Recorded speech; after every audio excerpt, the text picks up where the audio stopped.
Maputo is one of the regional instruments that Kenya is a party to. So Maputo was such a huge step for women in Kenya and also women in Africa because it speaks to some of the specific circumstances and issues that women in Africa face. I'll give the example of female genital mutilation that's still sadly quite rampant in a number of African countries including Kenya. So Maputo Protocol speaks of that. It also speaks of issues such as polygamy and the protection of interests of women in such kind of marriages, and generally access to property and acquisition of property for women. So it's quite an important instrument for the women of Kenya, the girls of Kenya, and also the women and girls of Africa. One of the challenges we have is that Kenya placed a reservation on Article 14(2)(c) that speaks to access to medical abortion for survivors of sexual violence. This would be defilement, incest, rape. So Kenya placed a reservation.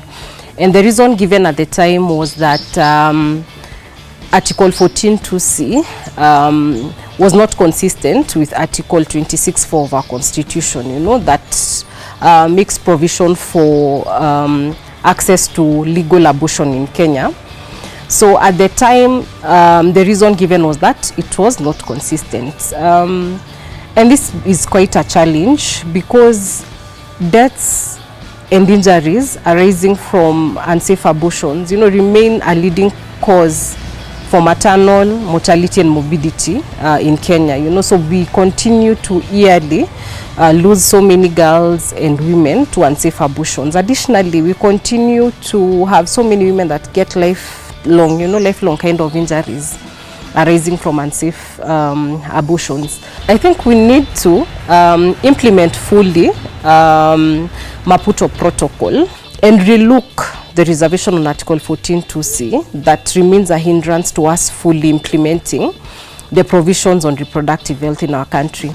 And as we lift or withdraw a reservation, then as a country to focus, you know, on reproductive health and specifically access to safe abortion care, and look at our laws, focusing on what the courts have, you know, said in terms of interpretation of Article 26(4), resourcing to health, reproductive health, maternal health as a country, you know, so how our financial resources to these commodities that are required, health personnel that are required, are we prioritizing reproductive health, maternal health for women and girls in this country? Because sadly, we continue to see high numbers of maternal deaths. We continue to see reported in our media negligence, abuse within these facilities when women go to deliver. So just a call for us to invest in women, invest in their reproductive health, in their health broadly, invest in women's political participation,